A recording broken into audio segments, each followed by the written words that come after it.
people, New Zealanders, are now speaking out about the foreign buyer ban. The foreign buyer tax, the removal of the foreign buyer ban. TVNZ did that as a part of their research, part of their polling. Let's see what New Zealanders think about the foreign buyer tax, and then we're done for the night.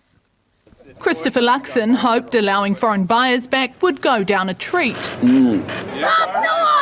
But it's become a headache for the national leader. I'm absolutely confident and rock solid that we know what we're doing. We are absolutely rock solid on believing we can do this. The party's refused to release its costings behind the policy. Because we've given you what you need to see. Leaving economists to rip it to shreds. There is a range of opinion out there. The removal of the foreign home buyer ban simply doesn't stack up. They've not found anybody that's argued that that would generate the sort of revenue that they think it will. As for the public, I think they support us taxing wealthy foreigners who want to purchase a house in New Zealand. that support's not rock solid. In our poll, we asked whether people supported or opposed National's plan to allow foreign buyers to purchase homes over $2 million. 39% support it, but at 46%, almost half oppose it. And I also wonder if that's got to do with, I'm not anti the idea of taxing international purchases, but I wonder if it's more to do with just opening up the market to international buyers. Because remember, we talked about this a few weeks ago. There's been nothing said about how many houses these international buyers can buy. So they buy 20 houses for $2 million, and that becomes their portfolio of houses in New Zealand. I've heard nowhere them saying they can buy one. You know, there's been people in the National Party saying, well, they're not going to buy a 4-bedroom house in Avondale. They want luxury houses. Why not?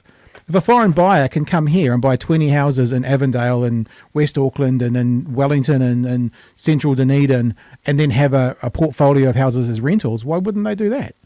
I mean, if they can, why wouldn't they? That's what you do. And then you can retire here, wealthy international person, and you've already got a portfolio of houses here waiting for you. So I wonder if the response from New Zealanders in this polling is more to do with we don't want wealthy foreigners to buy up all our houses, missing us out, as opposed to we don't want the tax. I think if most Kiwis are asked about the tax, they'd be like, oh yeah, if we can get some foreigners to give us some tax money, that'd be great. But I think it's more that we don't want them to buy the houses. That would be my guess, at least.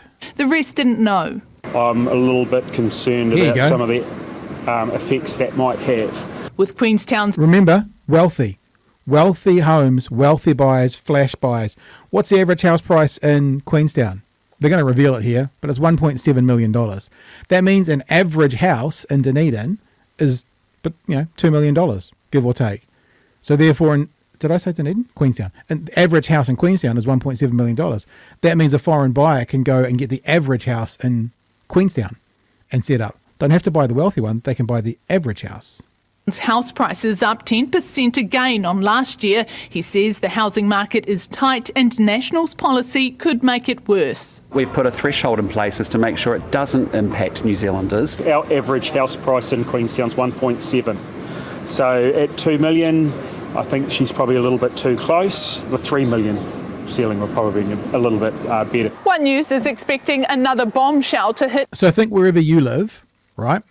Wherever you are in New Zealand, whatever your average house price is, that's the average house price in Queenstown. That means the middle income New Zealander, the teachers and the workers who are buying an average house in Dunedin are now going to be competing against foreign buyers. Sure, in Dunedin, $2 million house is a pretty flash house. Hawke's Bay, probably a pretty flash house. Auckland, nah. But so some places it will be a luxury house, but in Queenstown, it's basically your average house, and that's the difference. At National's foreign buyer doorstep tomorrow as a group of economic experts are set to release a paper casting serious doubt over the policy and potentially blowing open a major hole in the costings. The pressure, though, already evident.